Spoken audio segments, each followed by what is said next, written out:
All right. Hi, everybody. If you can hear me, we're just having people join from the waiting room right now. So in the meantime, um, if you want to just add into the chat box, if you're new to the eel monitoring world, um, or if you have monitored at the Hannacroix Creek site, just to kind of give us an idea of who might be we might be seeing again, or who might be brand new to us.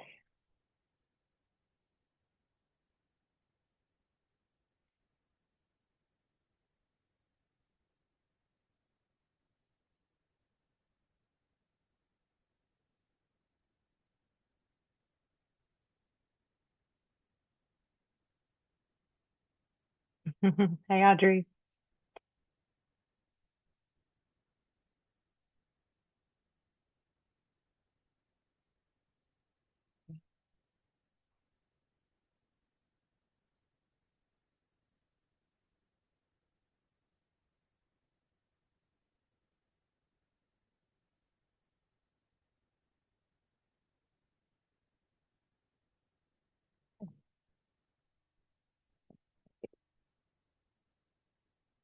Yeah, we're just 5 o'clock on the dot. Just gonna give it a few more minutes for people coming in, and then we'll get started. If you just joined us, we're just adding to the chat if you've monitored before, or if you're brand new to the Hannacroix Creek site and eeling itself.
Okay, so looks like we have a good group right now.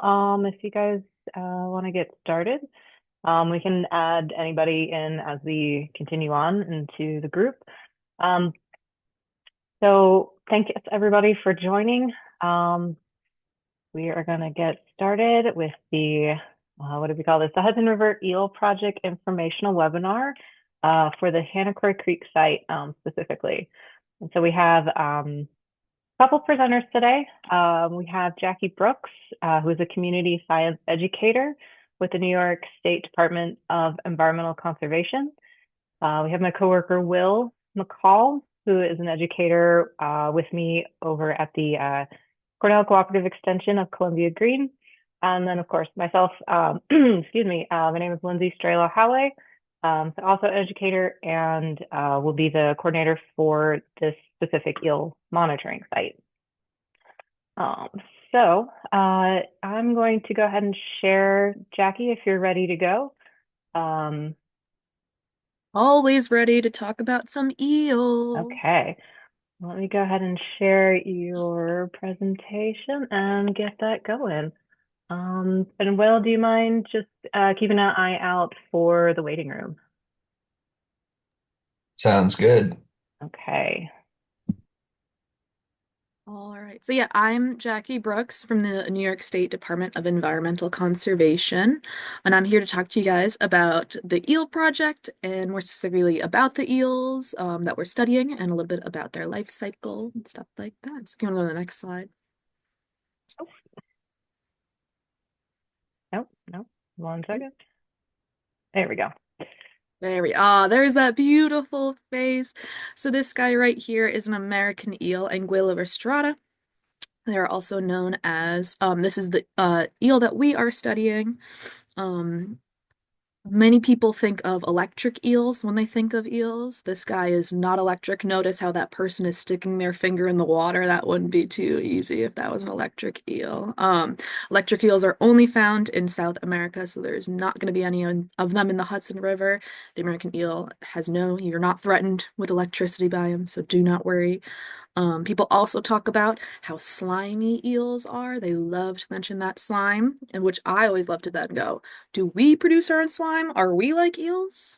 And I always think about like when we get sick, what happens when we get sick? All that mucus and ugh, ew, snot comes out of our nose. And that's for protection, right?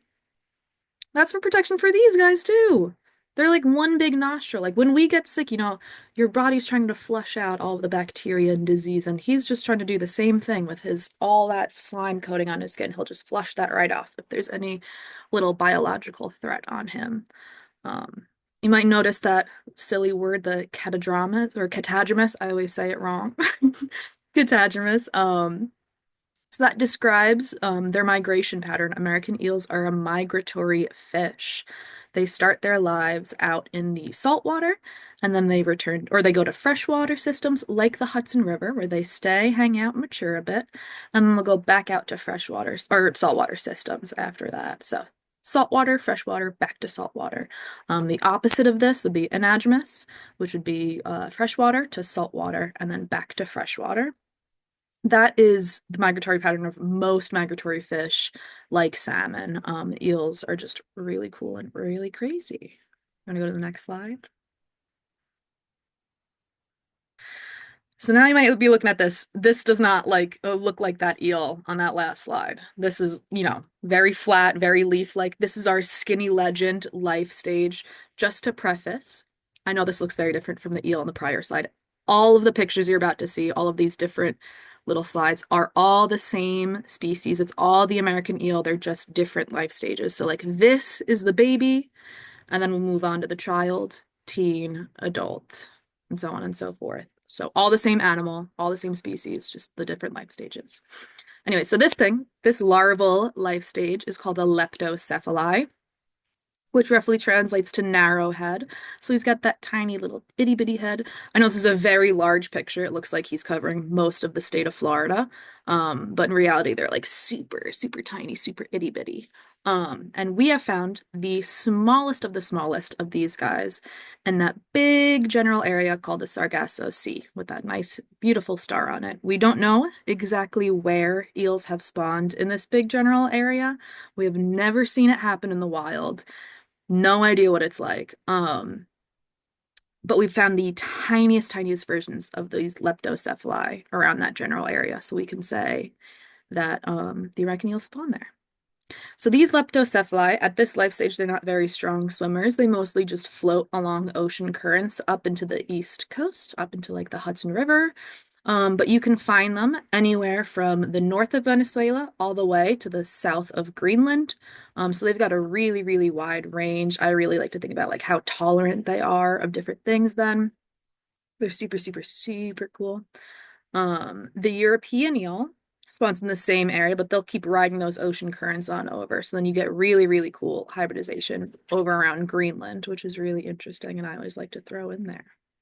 Want to go to the next slide? So this is starting to look more like an eel. This is the life stage that we work with. We primarily see. This is also my favorite life stage. I may be a little bit biased, but I think they're the cutest and most charismatic with those little eyes. So these guys are called glass eels. This is when they approach that continental shelf near the freshwater systems. They start to get this longer shape, more eel-like. You can notice, you can see those little eyes, that black line that goes down the middle of the eel. That is its spine. Some people think it is food or poop. But at this life stage, they don't eat much, so that would be like a crazy, crazy amount of food. Each of the little vertebrae has a little dot of pigment in it. Something else really cool about glass eels is you could see their heart. It's hard to see in this photo, but when you're out in the field, hopefully counting these guys, hold one up in your little hand, and you'll notice there's a little red dot, and you could kind of see it moving sometimes. That's its heart beating. And I think that that is so cool. There's not many animals that you could see that. Like most animals to see their insides, you would have to, dissect them. But this is an opportunity to see the inside of an animal working in real time while it's still alive, which is really, really, really cool. So yeah, this is the life stage that you guys will be handling, seeing most of. You want to go to the next slide? You also may see some elvers. So elvers is the next life stage. You may notice they have gotten some pigment. That's the main difference between the two of them. If you notice, they've got a darker back and a lighter belly. That is a great adaptation called counter shading. Not only do eels have this, many, many, many other species have this. Think like shark, turtle, penguin. You could think of countless. It's a super, super great adaptation. So like if fish were on top of them looking down, that dark black or dark back would blend in with the sediment below them. And if there are fish underneath looking up, that light belly would blend in the light underneath them. And I don't know how well it'll show on this tiny little screen. I did bring a friend. I can never do one of these without bringing a friend. So I'm gonna try to see this guy in here is a little elver. He's swimming around in my camera. Um, the glass eels that we'll be seeing are even smaller than this. They're like the size of a toothpick. But you may notice that he's also really only hanging out at the bottom of this chart. Eels are benthic, so they swim at the bottom of the water column. In our specialized nets that we use to catch these eels, we have a suspended funnel. So people are always confused on how the eels go in but don't go out. There's a suspended funnel. Eels will swim through it, and then they can't get back out because it's suspended and they're benthic. So it's very, very interesting. But if you want to go to the next slide. So then this is, the good chunk of the eel's life stage, this yellow eel. Notice. Ooh, he's a bit meatier, a bit bigger. He's got that larger fin on the side. This is when they spend most of their lives in the estuary system. Estuary, by the way, little slide note, whatever. The Hudson River is an estuary system. It means that this is a freshwater river that meets and connects to that salty Atlantic Ocean, and you get that mix of salt and fresh water called brackish water. It also means that it is influenced by tides and currents. So it's a special, cool kind of system that allows these eels to come up and hang out. If you want to go to the next slide. So up until this point, this is the final life stage of the American eel. Up until this point, they have no sexual reproductive organs. They're just eels. So before this, there's no way to tell if an eel is a male or a female. Um, but at this life stage, you notice that he's got that bigger eye. Why would that be? Look at that arrow. Going out in a completely different environment. That big ocean is not like that Hudson River. It's got that larger, stronger fin. But the biggest changes at this life stage do not happen externally. They happen internally. Its insides atrophy. So they pretty much just turn to mush, die off, can't really use them anymore. So think like, oof, I'm kind of hungry right now. Maybe I'll go fill up my stomach. He can't do that. No stomach. No stomach to be hungry. No stomach to be filled. And all of the fat deposits and energy that they've got goes towards that journey back out to that Sargasso Sea and also to develop their sexual reproductive organs. So now they'll finally be male or female, very obviously. So yeah, they do this whole journey once, and then by the time that this silver eel gets back out to that Sargasso Sea, think he hasn't been eating. That's a long journey. Um, there's not much left of them. They just kind of they die. That's it. That's their whole life. So it's super, super important for this silver eel to be able to get back out to that Sargasso Sea. Um, because a female adult silver eel can hold about 2 million eggs inside of her, which is pretty incredible, I think. That's a lot of babies that may possibly make the same journey that she just did. But for them to get that chance to make that journey, they have to be laid. So she has to get out to that river. If you want to go to the next slide. So this was a study because there's not much that we know about that journey back to the Sargasso. Just for reference, the leptocephali, that first larval life stage, takes about a year for it to float up here from that Sargasso Sea. This journey for a silver eel back to the Sargasso takes about a month and a half. We know this. Look at this fun little cool study. So this was a Canadian or a study done by Canadian scientists. They caught and tagged about 33 silver eels, and this is the only single female adult eel that they were able to track almost to the Sargasso Sea. I want to point out, look how straight that path is.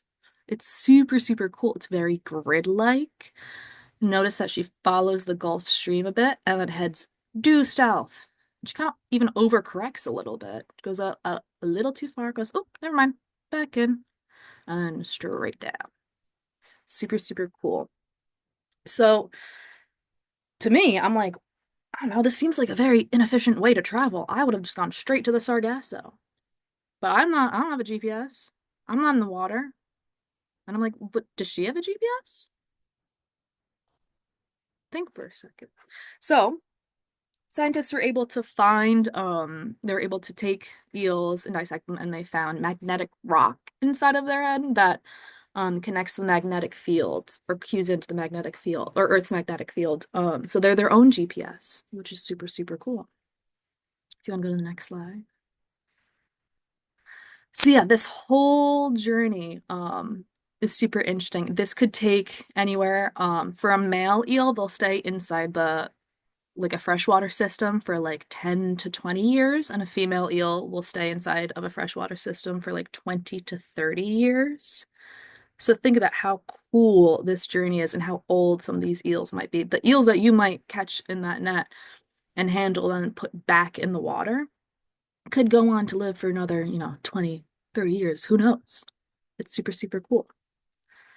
And a very, very unique lifestyle and migration pattern. But why do we care? What's the point of me being here? What's the point of this project? Go to the next slide. Oh, eel numbers are going down. This is so sad. Oh, I feel like I've been talking a lot. Why don't you guys tell me?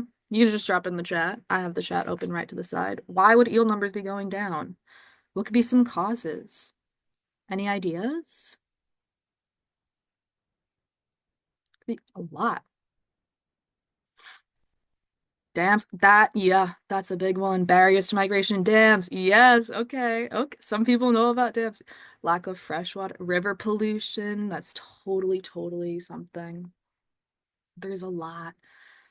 Uh, Dams I always like to talk about because I'm like, that is such a crazy barrier. It's just like a physical barrier right there in front of them. Like, what's more effective at stopping an eel from getting back out to the Sargasso Sea than a physical, just like a huge block of cement being like, no, mm-mm, not for you.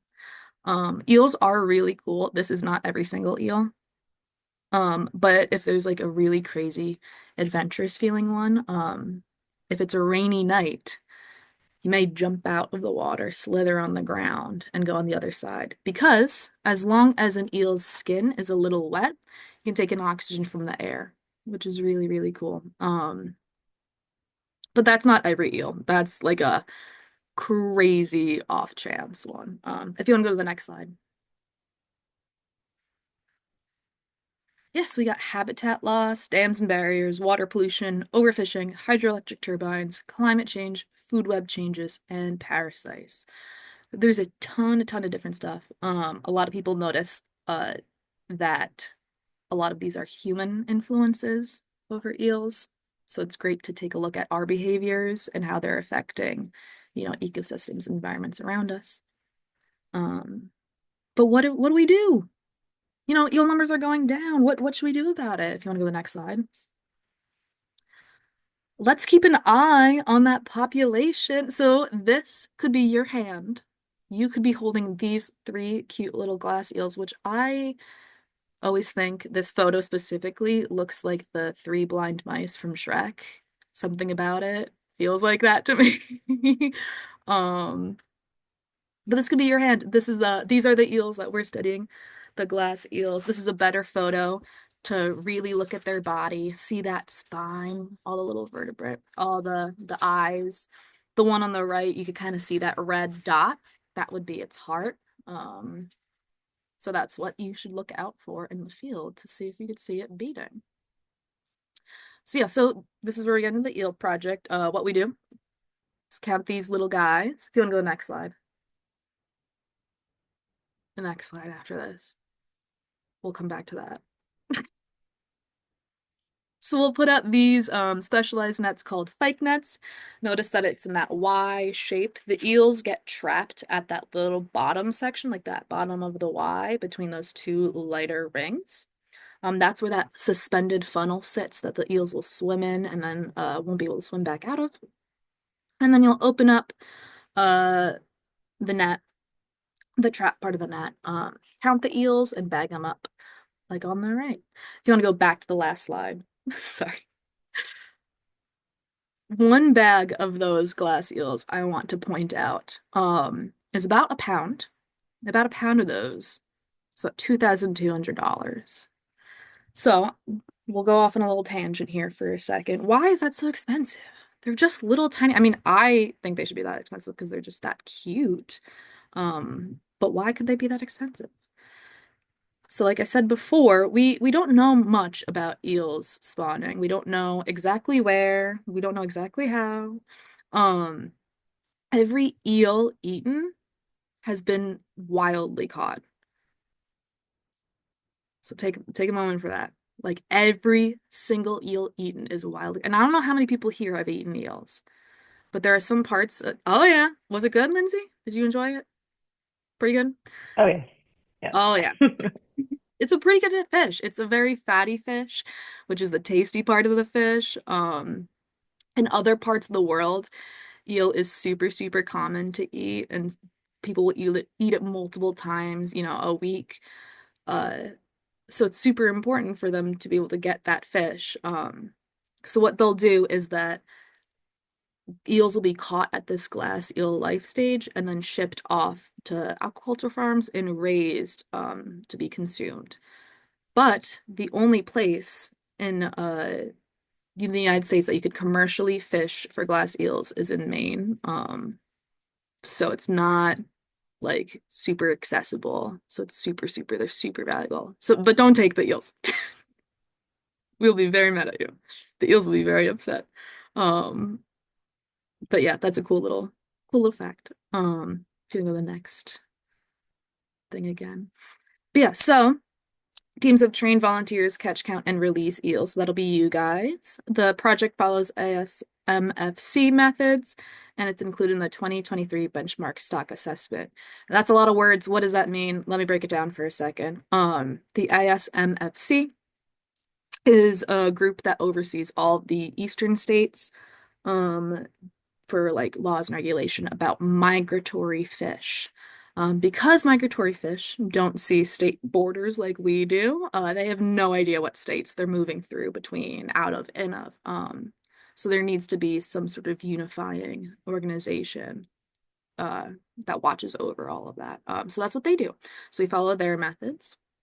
Every eastern state actually has a glass eel net that they put out every spring just to see, make sure, keep track of that population, see if the glass eels are coming. We just have such a robust and exciting project that we have going on that you guys get to be a part of.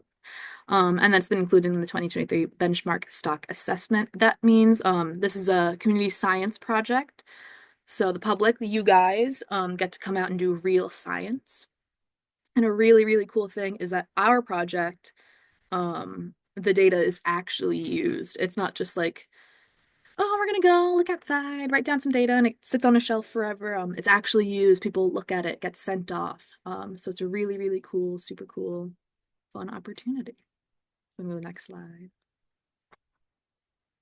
So yeah, you guys are just one of many sites. We've got 12 sites along the Hudson River that are checked every day. So when you guys go out and you check your site and you're like, wow, it's beautiful out here. There's someone down Richmond Creek on Staten Island checking. There's someone in the Fallkill in Poughkeepsie checking. You're a part of this whole network of nets and volunteers and eelers. So it's really, really cool. On to the next slide. So we get about we get about 1,000 volunteers annually, which you guys will be part of, span over that 12 sites. And we have over 2 million eels caught and released above barriers since 2008. Last year was the year that we reached that and crossed that 2 million eel threshold, which is really exciting because that means we get to go into all these slideshows and change nearly 2 million eels to over 2 million eels, which is really, really fun. You may notice that it says released above barriers. At a lot of these sites, there are barriers near the net. So, like this photo is from the Fallkill in Poughkeepsie. Behind these three individuals, there is a big waterfall that eels can't just get up above. So we'll take them when we count them and process them and bag them up. We will then move them up above that barrier, as well as another one to help them out on their migration journey. And it also then helps us not catch the same eels over and over and over again, which is really nice. Um, yeah, and the project has been running since 2008. I think it's this 18th year then of the project, which means it can vote, which is really cool. Um, and hopefully it'll continue and we'll get to study some eels. Next slide. So this is a graph to show the glass eels over time since 2008. Some big glaring things that people notice about this graph is that giant spike in 2020. Many people will be like, oh, COVID, we were like out of the river, so it was cleaner, so there was more eels. Like you always see those, or during COVID, I always at least saw those headlines of like, the dolphins are in the city because it's so clean because there's no people. This is not that. We were fishing before the whole world shut down, and there were already an abnormal amount of eels coming in. It was just a crazy, crazy eel year. And if you remember, it takes about a year for those leptocephali to make that journey back up or up to the freshwater system. So really, 2021 would be those COVID years or eels. Um, but yeah. If you notice, there is a general trend. If I had to draw one line, because there is a lot of variation, but if I had to draw one line on this graph to show a general relationship, I would say that we're catching more eels. I think we're doing the thing. If you want to go to the next slide. Unfortunately, though, if you zoom out of the big picture, we are looking at this bright blue line. The dark dotted line is the Japanese eel, and that dark solid line is the European eel. If we were to take a step out and zoom out, that's that little uptick is what we were just looking at. So historically, the eel numbers have been crazy and they have been historically significantly higher. But we are seeing, an incline.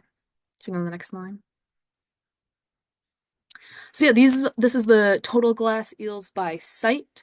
Um, each site is super, super different. So this is not like apples to apples. This is apples to oranges to limes to coconuts to bananas. They're very, very different. But Hannacroix is typically one of the higher catching sites, which is super fun. Um, and I've only been there once, but the one time I was there, it was very beautiful. Which is also a plus, I think, to have a nice, pretty site. On the next slide. But yeah, this could be you. This could be you holding cute little glass eels. And I hope it is you. It's a good, good time. It's fun. I think that's all I've really got on my end. This is another example of that silver eel migration back out. It's a journey we don't know much about. But you can see that they kind of went the lighter dots, the 2019 and 2018 dots are where they tagged eels, and you could kind of see that journey back to that darker spawning area, which is really interesting. All right. Thank you, Jackie. We're going to hold questions to the end, but if you have any, go ahead and put them in the chat. I'm going to switch screens, and it looks like my coworker Will is having some internet issues, but I think he's on the phone right now. Are you there, Will?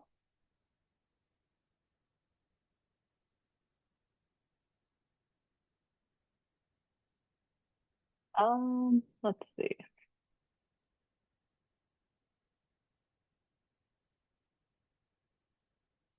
Mm, let's see. Hello, can you hear me? Yes. Okay. Let me switch Oh, screens. awesome. Give me 1 second to switch screens over to the other presentation, and this will be more about the Hannacroix Creek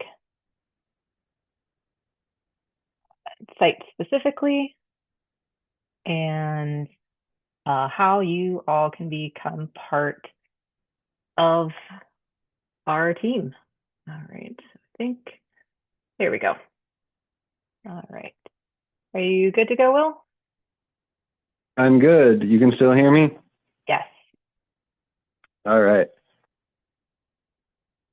Okay, so yeah, like Lindsey said, I'm just going to be talking a little bit more about the specifics of monitoring on the Hannacroix Creek site.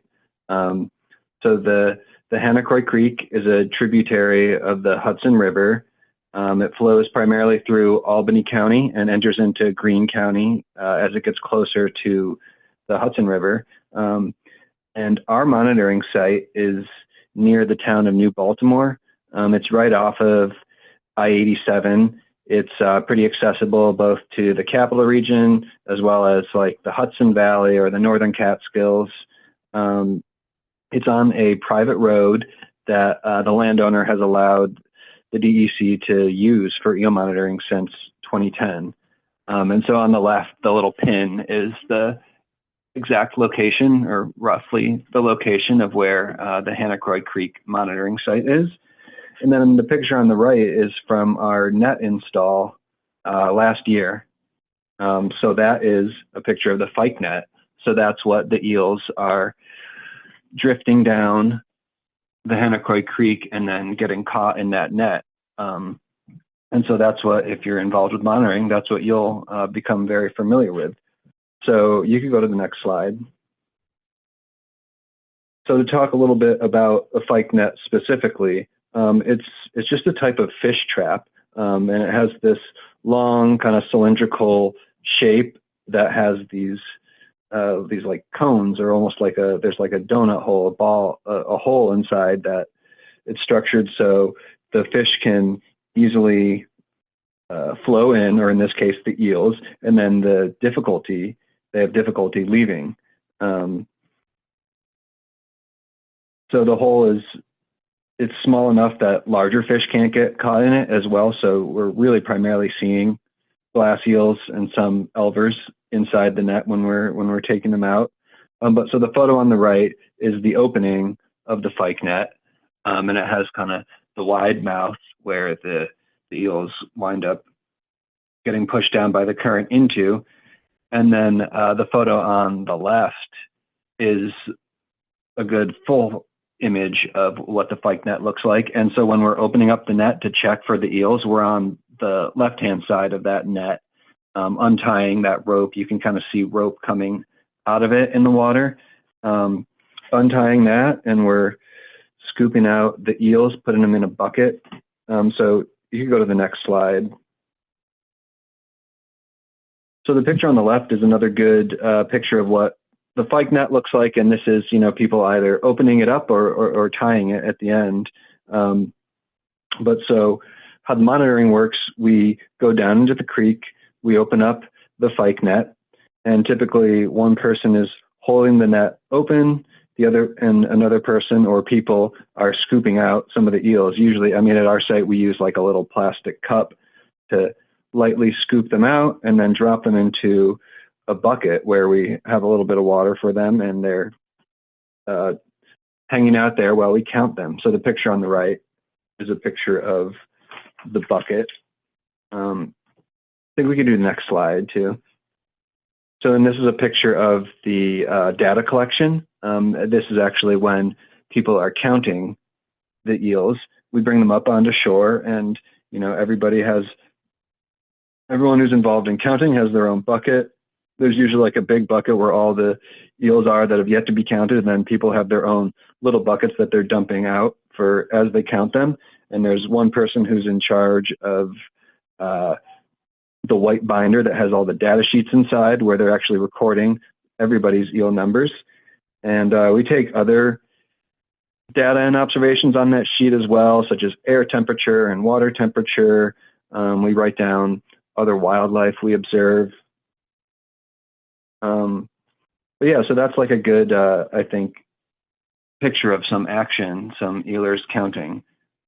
And we could do the next slide. So to just talk about safety at the site. First, it is a pretty somewhat steep descent to get from up on land down into the creek. So you have to be very careful when you're going down to the water.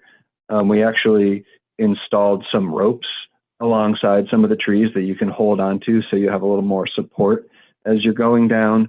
But as long as you're mindful of your steps and being careful, it's not that treacherous of a descent by any means, but it's something you do have to be a little bit careful with, and especially like your first time walking while wearing waders, just be careful. And also, there's deeper waters earlier in the year, with the early snow melt, and if there's a rain, there's definitely some deep water that you need to be aware of. And we recommend wearing chest waders. Sometimes at the beginning of the season, hip waders just won't cut it. And also, just be aware the water can be cold, so be bundled up a bit, or be able to be ready to have something warmer waiting for you on shore that you can throw on. If the water is moving too fast, don't get in. There have been times where we've come to the site and we just saw, the water was kind of whipping down the stream, and we just said, yeah, we're not going to do it today. So safety first, always. You never want to monitor alone. You always have to have at least one other person with you down at the net. So that's just another very important golden rule of the monitoring. You don't do it alone, and you don't go into the water alone. Beyond that, just more general things, be mindful of ticks and poison ivy. They're out and about. We're on private property also, so you have to be respectful of that. And, the landowner has, very graciously allowed us to use this site year after year. And it's a really beautiful site. So just be aware of that and be respectful. And all our numbers, myself and Lindsey's numbers and somebody from the DEC's phone number, will be inside the monitoring binder. And our numbers are on the Google Drive volunteer sign-up sheet as well. So if you ever feel unsafe, call. If you have questions, give us a call too when you're there. Yeah, I think we could do the next slide. And yeah, just wrapping up my thing, eel monitoring is really fun. You get to see amazing wildlife, beyond getting to hold and count, thousands of eels. You'll regularly see bald eagles at that site. We saw a lot of salamanders. We had a snake sighting that was kind of exciting last year. You see a lot of mergansers. This is on the top right, there's a very beautiful sunrise photo on the creek. That's another just really cool thing is if you monitor throughout the whole season, you come at the beginning of the year, it's much colder, and winter's just starting to recede, and then by the end of the year it's getting greener and greener, and then in later May it's really, really beautiful on the site. All the trees are leafing out. It's a really cool place to see spring arrive. And yeah, you get to meet other nature lovers, connect with other people who have common interests. There's a lot of great volunteers that are involved here. And like Jackie was saying too, like you get to take part in this really important citizen science project that depends on the public for its data, and the data really truly goes to biologists working to help protect eels, working to help protect the Hudson River and beyond. And like this data really matters. And yeah, I think that's all I've got. Hey, thank you, Will. Yeah. Yeah. So I'm gonna go to the last two slides. So the kind of center of how you all can get involved. So in general, all volunteers are welcome. However, the project is ideally geared towards high school age and older. But as long as, there's around 2 adults present, and correct me if I'm wrong, Jackie, younger kids are welcome to help with like data collection on the land. We're thinking maybe 4th grade and younger might be too young. They could definitely hang out, but as far as like touching the eels, eels do get stressed. So we want to be very mindful of that. And as Will was saying, for safety reasons, we do need to have at least 2 people, ideally high school age and above, that can get in and out of the creek at each monitoring. So we are going to talk about the different types of volunteers we have at Hannacroix. So we have 3 different types this year. If you're a veteran eeler at this site, you're very familiar with the Eeler 1 status, also known as the Eel Leader, which I've, I think, emailed quite a few people about this year, and very excited of all the interest. So I wanted to give a little information on what that is and what that involves, and how, if you're interested on this call, to reach out and let us know. So an Eel Leader, you'll be looked to for leading and completing field monitoring on the days you sign up as an Eeler 1. And that calendar, like sign up sheet, will be accessible. Either you have it already from our emails, or if you're not on that list yet, we'll get your information. You can add that to the chat right now if you'd like, your name, email, and if you're interested in being an Eel Leader, just add in like leader next to your name. And we'll collect all that and get you the information that you need to become one. So seasoned volunteers can be Eel Leaders, and as well as new volunteers. New volunteers are going to need a little bit more training, but again, we'll reach out if you're interested and make sure you get that and you feel comfortable. And just so you're aware, if you sign up for a day that you're an Eel Leader / Eeler 1, you might get people that are, again, seasoned volunteers that know what they're doing, or first-time newbies that need to learn from you. So staying flexible is pretty important. And as an Eel Leader, you can sign up your own on your own and work with new people that also sign up for the same day, or you can bring out your own groups with you as their leader. So for example, we have Girl Scout group that's coming out, I think, the first Saturday of the season. Very excited.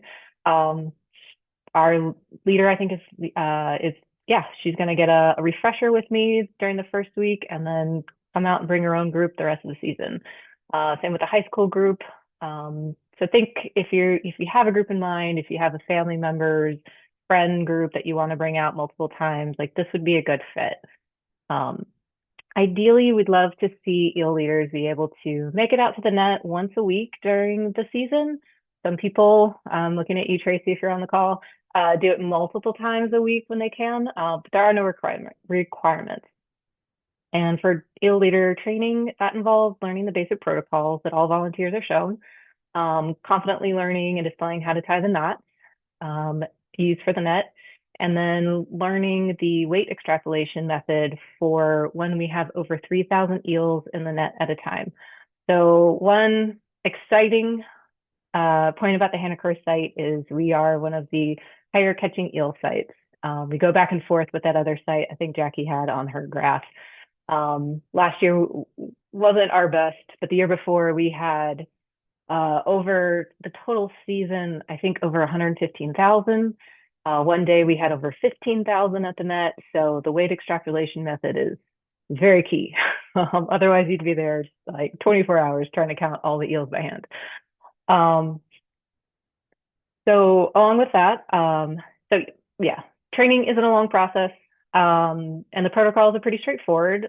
We have cheat sheets. Thank you, Jackie and Sarah from the DEC, in a binder that will stay at the site at all times.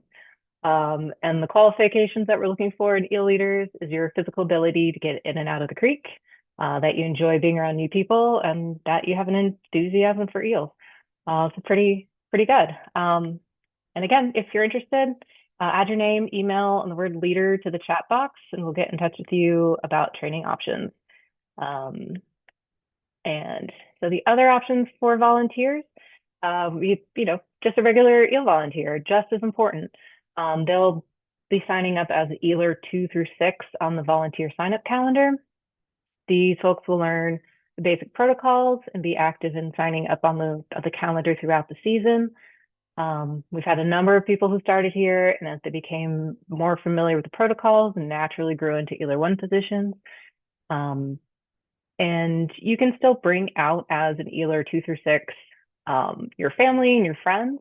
You'll just need an Eeler 1 on the site, which is something, as long as we have somebody that's listed, feel free to add people. And we'll be holding group trainings for general volunteers. I'll be announcing those on the next slide. So that will also be sent out in email tomorrow, which we'll do a little RSVP for. So again, if you're not already on the email list, go ahead and add your name to the chat. New this year is what we're calling land eelers. This is on the sign-up calendar.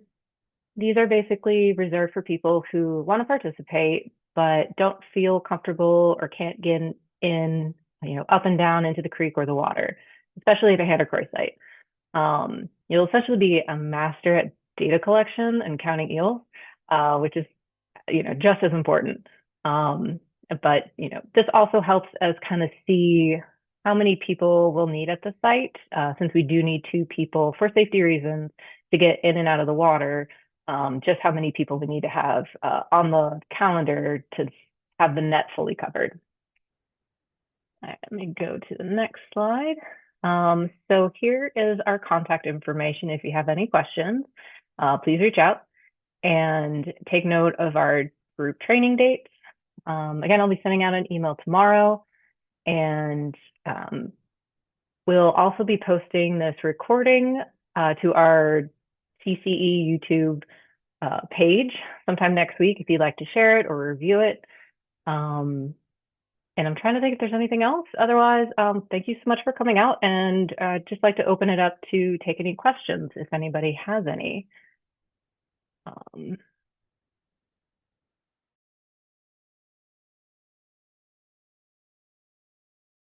going to go ahead and leave up the contact information and open the chat. See what we have. Okay, so we have, oh, thank you. So Caitlin asked, will there be more than 2 weeks?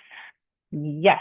So our volunteer calendar, we put up 2 weeks at a time. We'll probably extend that to 3 weeks at a time, only to help keep people from signing up and then forgetting that they signed up. So we, at every end of the week, we'll add another week to it. So at the end of this week, I'll probably open up 3 weeks, and then at the end of the first week, we'll open up another week. So there always will be like 3 weeks open. If you're looking in advance for tide times, which is usually since we are a low tide only creek where we can only monitor during low tides for the eels, there is a calendar.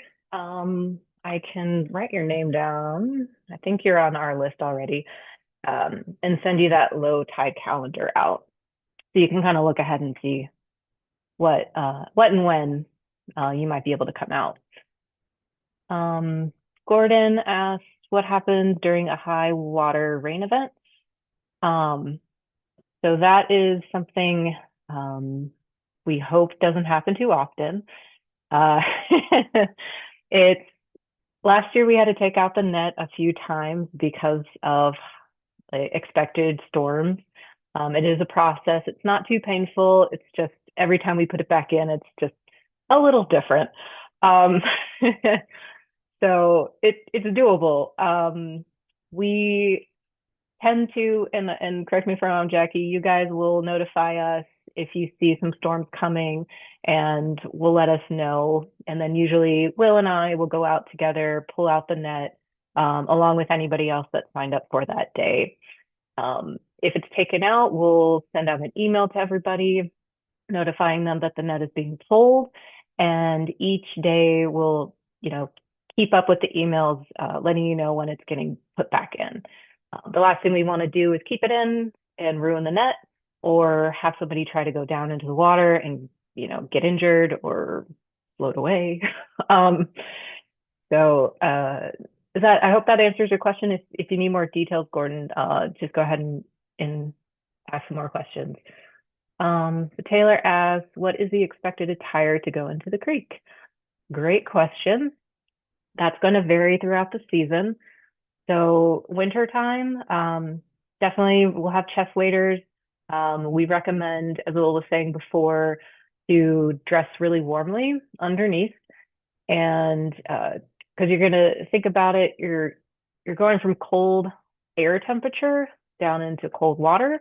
Sometimes we've had where we pick up the net and it freezes because it's hitting that cold air. But it's totally doable. We've opened up the net, pull out the eels from the inside. Myself and a couple other volunteers have gloves. I always bring hand warmer.